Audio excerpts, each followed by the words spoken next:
नमस्कार, between the lines with Neeru Ranjan में आपका स्वागत है। आज हम बात करेंगे कांग्रेस के महापाप। जी हाँ, कांग्रेस ने बहुत बड़ा महापाप कर दिया है और समझ में नहीं आ रहा है कि देश उसको कैसे माफ करे। यह कोई बात भारत पाकिस्तान युद्ध की नहीं है जो चल रहा था और जिस पे तमाम चीज़ें कांग्रेस की अपनी राजनीति है, उस पर मैं नहीं जाता हूँ।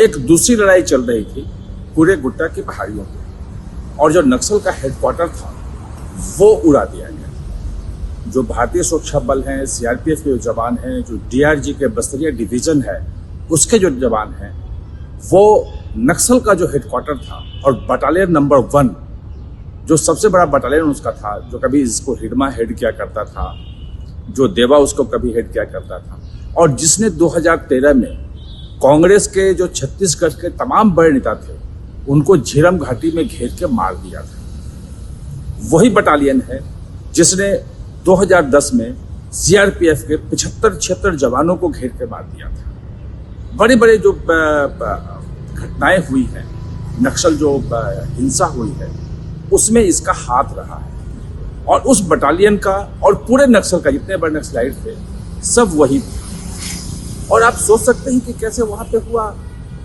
जो ऑपरेशन था ब्लैक फॉरेस्ट, 10,000 जवान लगे थे, 5,000 जवान पहाड़ी पे चढ़े थे, 45 डिग्री टेम्परेचर था, और जब पत्थर को पकड़ के जवान चढ़ते थे तो उनके हाथ में फफोले आ गए थे, इतनी गर्मी थी।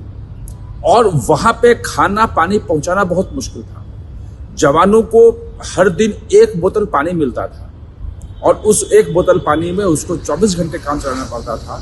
और जवान खुद, मैं जब वहाँ गया था 2 दिन पहले, जवान खुद बता रहे थे कि दूसरे दिन तक जो उनका यूरिन है, जो पेशाब है, वो बिल्कुल रेड कलर का हो गया था। इतनी मुश्किल परिस्थितियों में, और चारों तरफ माइंस बिछे हुए थे।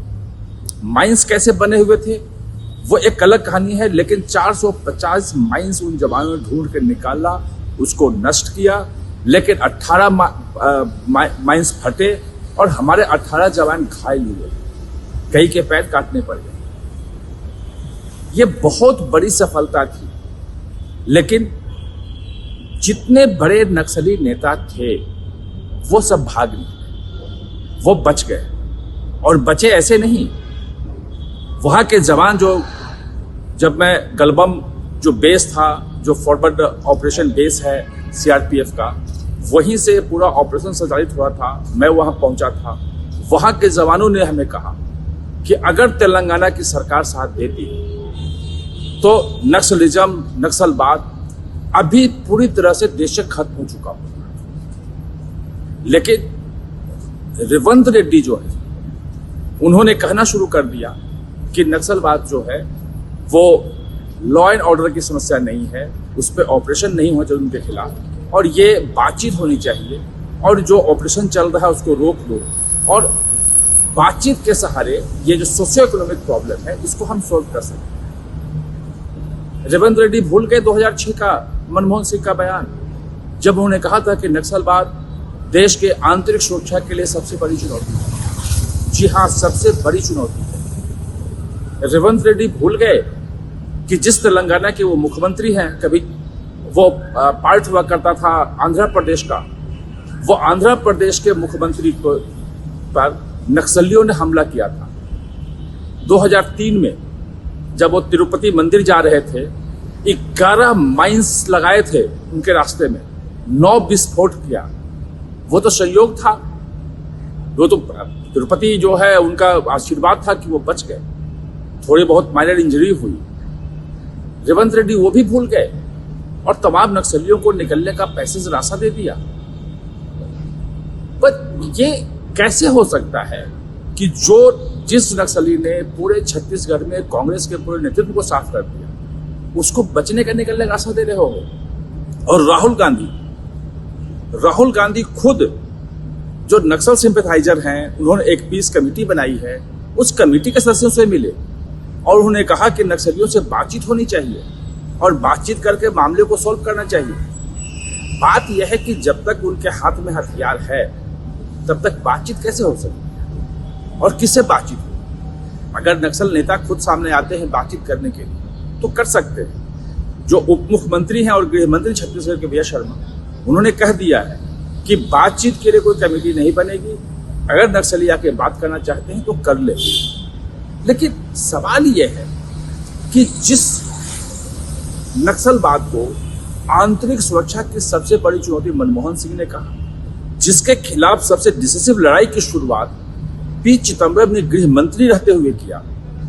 पी चिदम्बरम ने कोबरा स्पेशल फोर्स बनाई जो जंगल वारफेयर के नक्सलियों के लिए विशेष रूप से थी, और पूरा ऑपरेशन में कोबरे की बहुत अहम भूमिका थी, जिन्होंने सभी राज्यों को उस वक्त कहा कि भाई अपने अलग अलग स्पेशल फोर्स बनाओ जो ट्रेंड हो नक्सलियों से लड़ने के लिए, उनके खिलाफ ऑपरेशन करने के लिए। स्पेशल पैसे दिए, जो थाने लूट लेते थे नक्सली, 2-2 करोड़ लगभग 600 थानों को दिए जो नक्सल इलाके में थे, ताकि वो फोर्टिफाइड हो।